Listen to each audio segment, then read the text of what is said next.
আসসালামু আলাইকুম প্রিয় দর্শক, অন্য মঞ্চের আলোচনায় আজকে আমাদের অতিথি হিসেবে আছেন।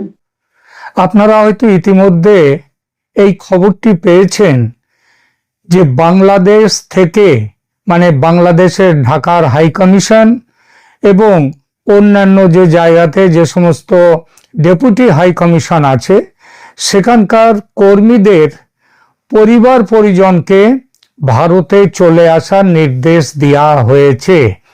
গতকাল অর্থাৎ 20শে জানুয়ারি 2026 তারিখে রাত প্রায় 11টা নাগাদ ভারত সরকার বাংলাদেশে নিযুক্ত তাদের কূটনীতিক ও দূতাবাসের কর্মীদের পরিবার এবং নির্ভরশীলদের 72 ঘন্টার মধ্যে সাময়িকভাবে ভারতে ফিরে আসার নির্দেশ দিয়েছে। একটু আগে জানতে পারলাম ভারত ইতিমধ্যেই বিশেষ বিমান পাঠিয়ে এই যে এভাকুয়েশন অর্থাৎ তাদেরকে নিয়ে চলে আসা সেই ব্যবস্থাটাও করেছে। বলা বাহুল্য এটা চমকে দেওয়ার মতো খবর, কারণ 1971-এর পর থেকে আজ পর্যন্ত এই দীর্ঘ 55 বছরে এমন ঘটনা ঘটেনি। নানা সময়ে কিন্তু ঘটনা যে সব সময় ভারত বাংলাদেশের বন্ধুত্বের পক্ষে ছিল তা নয়। এমনকি শেখ হাসিনার আমলেও প্রায় 25 জন যে ভারতীয় বিএসএফ এর তাদেরকে ধরে নিয়ে গিয়ে তাদের মেরে ফেলে তাদের যে সেইগুলোকে তারা বাংলাদেশ বর্ডার গার্ডস তারা এইগুলো করেছে। তো তখনও কিন্তু এই ধরনের ঘটনা হয়নি। এমনকি যে পাকিস্তানের সঙ্গে ভারতের বেশ কয়েকটি যুদ্ধ হয়ে গেছে ইতিমধ্যে, এমনকি অপারেশন সিন্দুর চলাকালীন ভারত কিন্তু নো ফ্যামিলি স্ট্যাটাস বা পরিবারের কেউ পাকিস্তানের দূতাবাসে থাকতে পারবে না এমন নির্দেশ কিন্তু জারি করেনি।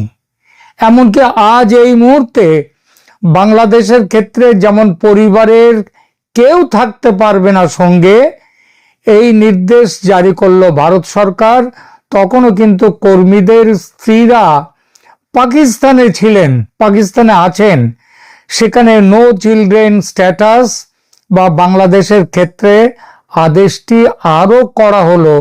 পাকিস্তানে আছে নো চিলড্রেন স্ট্যাটাস, অর্থাৎ সেখানে স্ত্রী স্বামীর সাথে থাকতে পারবে, কিন্তু বাংলাদেশের ক্ষেত্রে আদেশটা আরো করা হলো নো ফ্যামিলি স্ট্যাটাস, ফ্যামিলির কেউ থাকতে পারবে না। হঠাৎ কি এমন হলো যার জন্য এই নির্দেশ? বাংলাদেশ এবং ভারতের সর্বত্র এই এক আলোচনা, হয়তো বাংলাদেশে আলোচনাটা বেশি আর ভারতের পশ্চিমবঙ্গেও এই বিষয়টা নিয়ে আলোচনা চলছে। কেন এমন ব্যবস্থা নিল ভারত? বাংলাদেশ থেকে আজ সকালে কয়েকটি ফোন এলো উদ্বিগ্ন জিজ্ঞাসা সবার, ভারত কি আক্রমণ করবে বাংলাদেশ? তাই কি আগে থেকে এই সতর্কতা? এমন খবরও পেয়েছি ভারত তাদের দূতাবাসের কর্মী সংখ্যাও ব্যাপকভাবে সংকুচিত করতে চলেছে কয়েকদিনের মধ্যে। তার নির্দেশও শিগগির চলে যাবে। আবার প্রশ্ন, কেন এমনটা করছে ভারত? এই প্রশ্নের উত্তর খুঁজতে যাওয়ার আগে একটু পেছন পানে তাকানো যাক। অতীতেও বিশেষ কিছু জরুরি বা অস্থিতিশীল পরিস্থিতিতে ভারত সরকার বিভিন্ন দেশ থেকে তাদের দূতাবাসের কর্মীদের পরিবার এবং নির্ভরশীলদের সরিয়ে নিয়ে এসেছে। তবে বাংলাদেশের ক্ষেত্রে এই ধরনের পদক্ষেপ সাম্প্রতিক ইতিহাসে অত্যন্ত বিরল, যা এই ঘটনাকে বিশেষ তাৎপর্যপূর্ণ করে তুলেছে। বাংলাদেশের প্রেক্ষাপট দিয়ে শুরু করি। 1971 সাল, স্বাধীনতা যুদ্ধের সময়, অর্থাৎ 1971 সালে তৎকালীন পূর্ব পাকিস্তানে অবস্থার অবনতি হলে ভারতীয় কূটনীতিক এবং তাদের পরিবার এক চরম সংকটে পড়েছিলেন। তখন ঢাকা ও কলকাতার মধ্যে কূটনীতিক ও তাদের পরিবারদের বিনিময় করা হয়েছিল আন্তর্জাতিক মধ্যস্থতায়। স্বাধীনতার পর থেকে 2026 সালের এই নির্দেশটি সম্ভবত সবচেয়ে বড় আকারের সরিয়ে নেয়ার ঘটনা। দ্বিতীয়, একটু পাকিস্তানের প্রসঙ্গে যাই। বাংলাদেশ এলে পাকিস্তানও আসছে, কারণ বাংলাদেশ যেমন আমাদের প্রতিবেশী, পাকিস্তানও তাই। 2001 সালের সংসদ ভবন হামলার পর, সংসদে যে জঙ্গি হামলা হয়, তারপর ভারত পাকিস্তান সম্পর্ক তলানিতে চলে যায়। তখন ভারত পাকিস্তান থেকে তার হাই কমিশনারকে প্রত্যাহার করে এবং দূতাবাসে কর্মীদের পরিবারদের দেশে ফিরিয়ে আনে। এরপর 2016 সাল উরি হামলা, নাশকতাবাদী হামলা। তারপর দুই দেশের উত্তেজনা বাড়লে ভারত পাকিস্তানের ভারতীয় হাই কমিশনকে নন ফ্যামিলি পোস্টিং হিসেবে ঘোষণা করে, অর্থাৎ ফ্যামিলি থাকতে পারবে না পাকিস্তানে। এইটা 2016 সাল থেকে রয়েছে। মজার ব্যাপার হলো, নন ফ্যামিলি ঘোষণা করে যে, এখানে লক্ষণীয় ব্যাপার হলো বর্তমানে পাকিস্তানের কূটনীতিকদের ক্ষেত্রে নো ফ্যামিলি পোস্টিং নেই, সেটা আছে নো চিলড্রেন পলিসি, অর্থাৎ তারা স্ত্রীকে নিয়ে যেতে পারবেন কিন্তু সন্তানদের নিয়ে যেতে পারবেন না। আফগানিস্তান 2021 সালে, সেখানে তালিবানরা কাবুল দখল করার ঠিক আগে ভারত তার দূতাবাস ও কনসুলেট থেকে সমস্ত কর্মী তাদের পরিবারদের বিশেষ বিমানে করে সরিয়ে নিয়ে এসেছিল। সেটি ছিল একটি চরম জরুরি অবস্থার উদাহরণ। ইউক্রেন যুদ্ধ 2022 সালের ফেব্রুয়ারিতে রাশিয়া ইউক্রেন যুদ্ধ শুরু হওয়ার ঠিক আগে ভারত সরকার কিয়েভ থেকে কূটনীতিকদের পরিবার এবং অপ্রয়োজনীয় কর্মীদের ভারতে ফিরে আসার নির্দেশ দিয়েছিল। অন্যান্য দেশ যেমন ইরাক, লিবিয়া, ইয়েমেন, যখনই এই সমস্ত দেশে গৃহযুদ্ধ বা চরম বিশৃঙ্খলা দেখা গেছে, ভারত সরকার তার কর্মীদের পরিবারদের সরিয়ে নিয়েছে। একে কূটনৈতিক পরিভাষায় বলা হয় প্রিকশনারি এভাকুয়েশন। তাহলে কি দেখা গেল? দেখা গেল এমন ব্যবস্থার পেছনে রয়েছে যুদ্ধ বা গৃহযুদ্ধের ভূমিকা। শুধু যে যুদ্ধ বাধার আগেই এটা হচ্ছে তা নয়, গৃহযুদ্ধের বাধার আগেও গৃহযুদ্ধের পরিস্থিতিতেও কর্মী ও তার পরিবারদের সরিয়ে নিয়ে এসেছে ভারত বারবার। তাহলে কি বাংলাদেশ ভারত যুদ্ধ বাঁধতে চলেছে, কিংবা বাংলাদেশে কি ভয়ঙ্কর কোনো গৃহযুদ্ধ বাঁধতে চলেছে? যুদ্ধ বাঁধার সম্ভাবনা যে প্রবল, এমন ভাবনা মনে আসাটা তাই অমূলক নয়। তাহলে পরবর্তী প্রশ্ন, যে গৃহযুদ্ধ ছেড়ে দিলাম, যুদ্ধ বাঁধলে সেটা কে বাঁধাচ্ছে? অর্থাৎ কে আক্রমণ করবে, কে আক্রান্ত হবে? দূতাবাসের নো ফ্যামিলি স্ট্যাটাস, এই পদক্ষেপ কে নিল প্রথমে? ভারত। অতএব খুব স্বাভাবিকভাবেই সিদ্ধান্ত নেওয়া যায় ভারতের পক্ষ থেকে আক্রমণ করার সম্ভাবনাটা যথেষ্ট বেশি। আবার বাংলাদেশ নিজেও যে আক্রমণ করতে পারে, তার পক্ষেও যথেষ্ট কারণ আছে। আমরা প্রথমে দেখি ভারত কেন আক্রমণ করতে পারে। এই নির্দেশের মূল কারণগুলো আগেই বলেছি, প্রিকশনারি মেজার, সতর্কতামূলক পদক্ষেপ।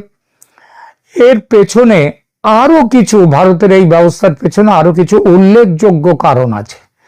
যেমন নিরাপত্তা নিয়ে উদ্বেগ। বাংলাদেশে বর্তমানে রাজনৈতিক পরিস্থিতি এবং ক্রমবর্ধমান অস্থিরতার কারণে কর্মীর পরিবারের নিরাপত্তা নিয়ে ভারত সরকার উদ্বিগ্ন।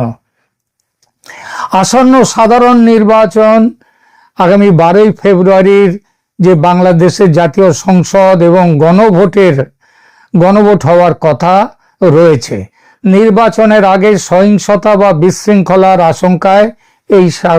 আশঙ্কায় এই আগাম সতর্কতা নেওয়া হতেই পারে। তৃতীয়ত, চরমপন্থী কার্যক্রম ও ভারত বিরোধী বিক্ষোভ। সাম্প্রতিক সময়ে বাংলাদেশে কিছু চরমপন্থী গোষ্ঠীর তৎপরতা বৃদ্ধি এবং গত ডিসেম্বর মাসে ওই শরীফ ওসমান হাদি হত্যাকাণ্ডের পর সৃষ্ট ভারত বিরোধী বিক্ষোভ এই সিদ্ধান্ত নিতে প্রভাব ফেলেছে। সংখ্যালঘু পরিস্থিতিও সেখানে খুবই খারাপ। সংখ্যালঘু হিন্দুদের ওপর হামলা এবং বর্তমান পরিস্থিতির প্রেক্ষাপটে দুই দেশের কূটনৈতিক সম্পর্কে যে টানাপোড়েন সৃষ্টি হয়েছে, তাও একটি বড় কারণ। তবে সবচেয়ে বড় যে কারণ সেটা হলো বাংলাদেশের পূর্ব পাকিস্তানে ফিরে যাওয়া, পাকিস্তানের সঙ্গে একজোট হয়ে ভারতের বিরুদ্ধে একটা নতুন জোট তৈরি করা এবং সেই জোট ভারতের শত্রুতা করবার জন্যে। বাংলাদেশের এভাবে পাকিস্তান হয়ে যাওয়া ভারত কখনোই চাইতে পারে না। এজন্য ৭১-এ ১৬,০০০ ভারতীয় সেনা প্রাণ দেয়নি। আর ১২ই ফেব্রুয়ারির ভোটে যেভাবে ইউনূস নিজের গদি একেবারে পাকা করবার চেষ্টা করছে, সেটা অনির্দিষ্ট কালের জন্য পাকিস্তানকে তাদের অবস্থান বাংলাদেশে আরো শক্ত করবে। এই সম্ভাবনা দূর করতে ভারত যুদ্ধের কথা ভাবতেই পারে। গত কিছুদিন ধরে সীমান্তে যুদ্ধ পরিস্থিতির মোকাবিলার জন্য অস্ত্র ও সেনা সমাবেশ করেছে ভারত ব্যাপকভাবে। মনে রাখতে হবে, ভারতের কাছে গোয়েন্দা সূত্র থেকে পাকা খবর ২৬শে জানুয়ারি রিপাবলিক ডেতে পাকিস্তানের আইএসআই এর বাংলাদেশি স্লিপার সেল, যার নাম ঢাকা সেল, সেই ঢাকা সেল বড় কোনো নাশকতা করতে পারে ভারতের রিপাবলিক ডেতে ২৬শে জানুয়ারি। আর দেশের মাটিতে নাশকতা করলে তার উত্তর সেই দেশ যে আক্রমণ করা, এটা এখন ভারতের নীতি। সেই নীতিতে ভারত যুদ্ধের কথা ভাবতেই পারে, যে কোনো মুহূর্তে ভারত ঝাঁপিয়ে পড়তে পারে। এটা ভাবার যথেষ্ট যুক্তিসঙ্গত কারণ আছে। পাকিস্তান সীমান্তের উত্তেজনাটা সম্পর্কে বলতেই হয়। এখানে পাকিস্তান আর বাংলাদেশ কিভাবে একজোট হয়ে এগিয়ে আসছে। গত ডিসেম্বর এবং এই জানুয়ারি মাসে জম্মু কাশ্মীর ও পাঞ্জাব সীমান্তে একাধিক ড্রোন অনুপ্রবেশ হয়েছে, অস্ত্র উদ্ধারের ঘটনা ঘটেছে। এছাড়া মার্কিন একটি থিঙ্ক ট্যাঙ্ক CFR তারা বলেছে যে ২০২৬ সালে ভারত ও পাকিস্তানের মধ্যে আবার যুদ্ধ বাঁধার সম্ভাবনা রয়েছে এবং ভারতের গোয়েন্দা সূত্রের খবর, পাকিস্তান পশ্চিম সীমান্তে লড়াই করবে ভারতের, আর বাংলাদেশ থেকে পূর্ব সীমান্তে লড়াই করবে চলবে। বাংলাদেশের সঙ্গে সম্পর্কের টানাপোড়েন এখন অত্যন্ত শীতল পর্যায়ের মধ্য দিয়ে যাচ্ছে। সুতরাং পাকিস্তানের সাথে ষড়যন্ত্র করে পূর্ব সীমান্তে ভারতের সাথে লড়াই করাটা কিন্তু কোনো অবিশ্বাস্য ঘটনা বলে মনে নাও হতে পারে। এবার বলি, যুদ্ধের কথা ভাবতে পারে বাংলাদেশও কেন? প্রথমত, যুদ্ধ বাদিয়ে দিতে পারলে নির্বাচন করার দরকার হবে না। সেটা হলে ইউনূস সরকার থাকতে পারবেন ক্ষমতায় অনির্দিষ্টকালের জন্য। সুতরাং হয়ে যাক যুদ্ধ। প্রশ্ন উঠতে পারে, ভারতের সঙ্গে যুদ্ধের বাসনা কি বাংলাদেশের জন্য আত্মহত্যা নয়? ইউনূসকে সাহস দিয়েছে পাকিস্তান। খবর পেয়েছি পাকিস্তান সেই ৭১-এর মতো স্ট্র্যাটেজি নিয়েছে। পশ্চিম সীমান্তে তারা করবে যুদ্ধ, পূর্ব সীমান্তে যুদ্ধের দায়িত্ব বাংলাদেশের ওপর। আর তাদের সাহায্যে কে থাকবে? পেছন থেকে চীন। চীন নাকি সমস্ত রকমের সাহায্য, পরোক্ষ সাহায্য, সেগুলো প্রতিশ্রুতি দিয়েছে। আর গত কিছু মাস ধরে পাকিস্তান থেকে তো জাহাজে করে চট্টগ্রাম বন্দর হয়ে প্রচুর অস্ত্র বাংলাদেশে এসছে। বাংলাদেশিরা বলছে তাদের কাছে নাকি পারমাণবিক বোমাও এসছে। তো পারমাণবিক বোমা তো ওই বাংলা পেটো ছোড়ার মতো ছুরি দিয়ে মারা যায় না, তার একটা পদ্ধতি আছে। সুতরাং সে কথাটা আমরা মানছি না, তবে যুদ্ধ করার মতো অস্ত্র শস্ত্র তারা নিয়ে এসছে। দ্বিতীয়ত, বাংলাদেশ নিজেই কেন যুদ্ধের পথে এগোতে পারে? কারণ বিনাশকালে বিপরীত বুদ্ধি কিংবা নিয়তিকে কেউ পাল্টাতে পারে না। আর তার জন্যেই মোহাম্মদ ইউনূসের ভারতের সঙ্গে পাঞ্জা লড়ার এই চেষ্টা। তিনি ভেবেছেন যুদ্ধে তিনি জিততেই পারেন পাকিস্তানের সাহায্যে, চীন ও তুর্কির সাহায্যে। আসলে পতঙ্গ জানে মৃত্যু অনিবার্য, তবু আগুনের দিকে ছুটে যায়, তেমনি ব্যাপার। এবার দুটো কথা, যুদ্ধ কে বাঁধালো তার সঙ্গে গুরুত্বপূর্ণ প্রশ্ন, যুদ্ধ কি সর্বাত্মক হবে নাকি সার্জিক্যাল স্ট্রাইক হবে? সার্জিক্যাল স্ট্রাইক হলে হাই কমিশন, ডেপুটি হাই কমিশনে নো ফ্যামিলি স্ট্যাটাস ঘোষণা করত না ভারত। পাকিস্তানে করেছিল উরি হামলার পরে, উরি হামলার আগে নয়। সুতরাং যাকে বলে পূর্ণ মাত্রায় যুদ্ধ সেটাই হবে যদি যুদ্ধ হয়। আর এর পেছনে অন্য একটা বড় কারণ আছে, যার কথা আমি আমার পূর্ববর্তী বহু ভিডিওতে একাধিকবার বলেছি। সেটা হলো বাংলাদেশের মানচিত্র পাল্টে দেয়া, রংপুর ও চট্টগ্রামকে বাংলাদেশ থেকে বিচ্ছিন্ন করে স্ট্র্যাটেজিক্যাল কারণে ভারতের মানচিত্রে জুড়ে নেয়া। রংপুর জুড়ে দিলে ভারতের chicken neck problem solved. Chittagong জুড়ে দিলে ভারতের 6 রাজ্যের একেবারে সোজাসুজি সমুদ্রে যাওয়াটা ঠিক হয়ে যাবে, সমুদ্রে যাওয়ার পথ মিলবে। বাংলাদেশ তখন স্থল বেষ্টিত একটি দেশ হবে। সীমাবদ্ধ থাকবে কোথায়? রংপুর আর চট্টগ্রাম গেলে ঢাকা ও তার আশপাশের কিছু ওই যে অঞ্চলটা তার মধ্যে। এবং শুনেছি এমন কথাও যে ইউনূস নাকি সেইটাই চাইছেন। এটা হলে ইউনূসের কি সুবিধা হবে? সুবিধা হবে বাংলাদেশের, যেটুকু বাংলাদেশ তখন থাকবে সেই বাংলাদেশের মানুষের মনে তীব্র ভারত বিরোধিতাটা পুরোপুরি গেঁথে দেয়া যাবে। আর দ্বিতীয়ত, ভারত বিরোধিতা পুরোপুরি এসে গেলে ইউনূসের নিজের আসন সেটা পুরোপুরি বড় থাকবে, ভালো থাকবে।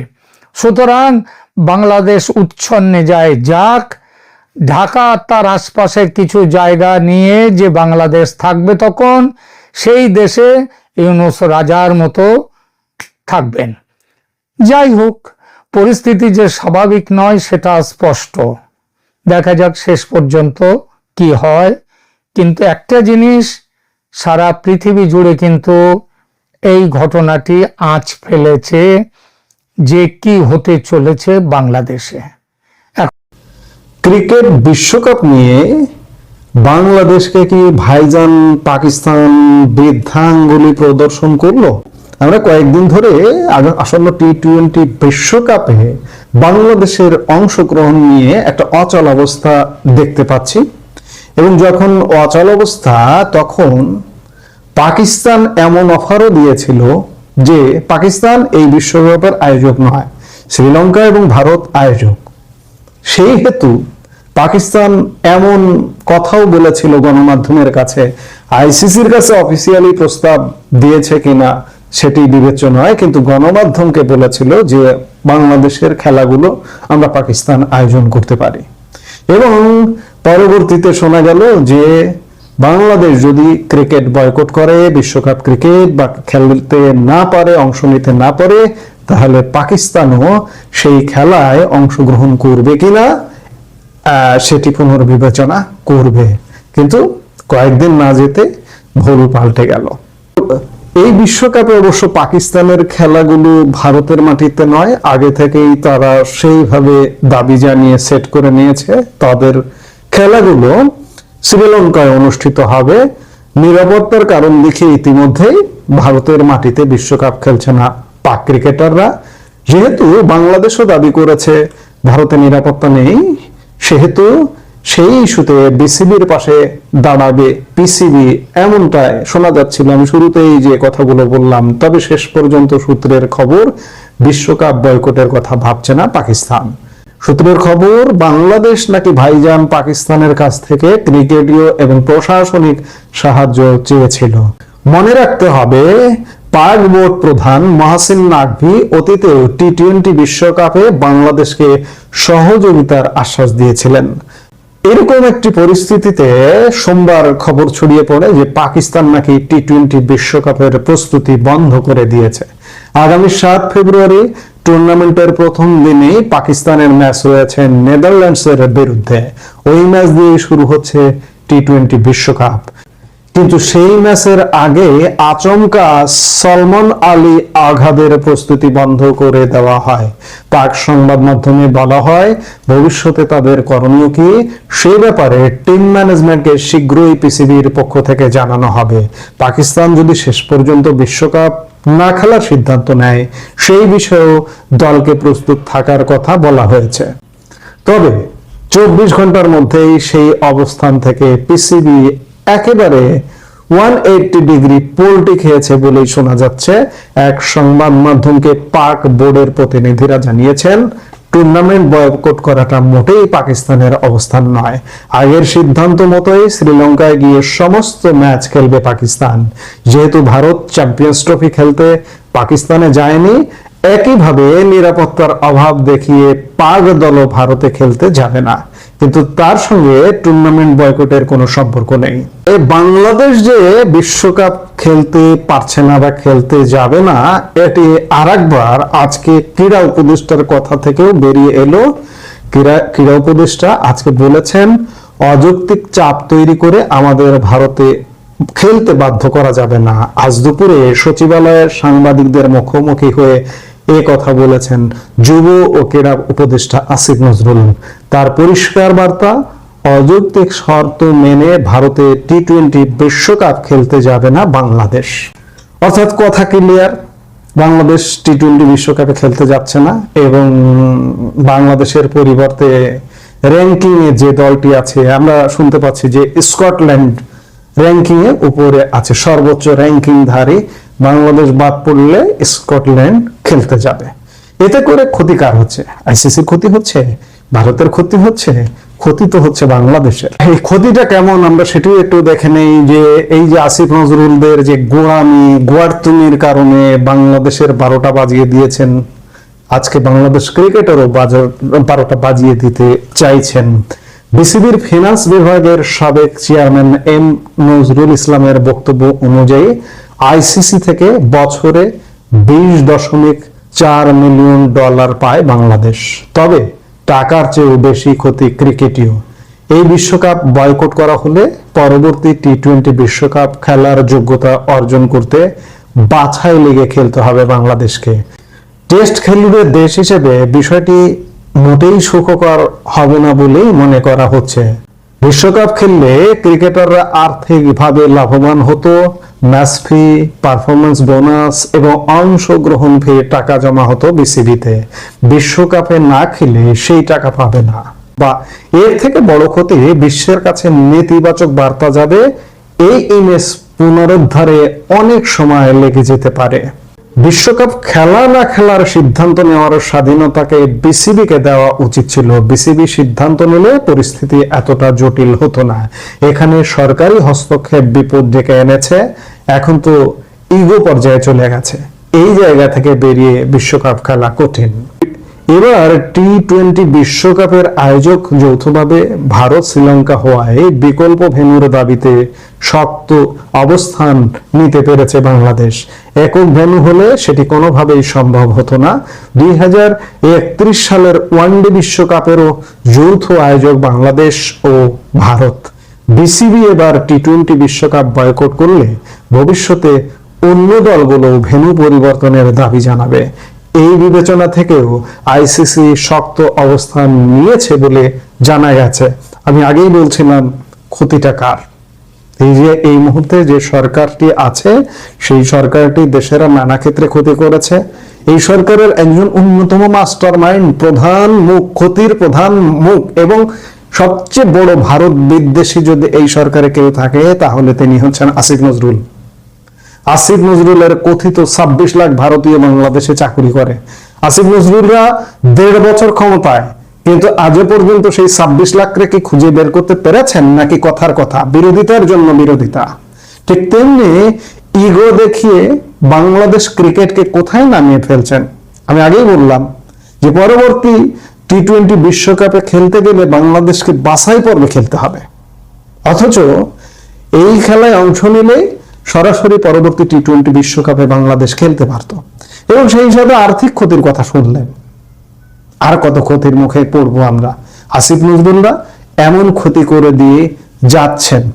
সারা রাষ্ট্রের যেমন ক্ষতি করেছেন, ক্রিকেটের ক্ষতি করেছেন, খেলার ক্ষতি করেছেন, শিল্পের ক্ষতি করেছেন, সংস্কৃতির ক্ষতি করেছেন। ভারত বাংলাদেশ শিল্প, সাহিত্য, সংস্কৃতি কোনো কিছু এখন নাই, সব ভেঙে চুরমার হয়ে গেছে। এগুলোর নিশ্চয়ই একদিন জবাব আসিফ নজরুলকে দিতে হবে। আমরা সেই দিনের প্রত্যাশা বা সেই দিনের অপেক্ষা করা ছাড়া এই মুহূর্তে আসলে বলার কিছু নেই। এই মুহূর্তে এ পর্যন্ত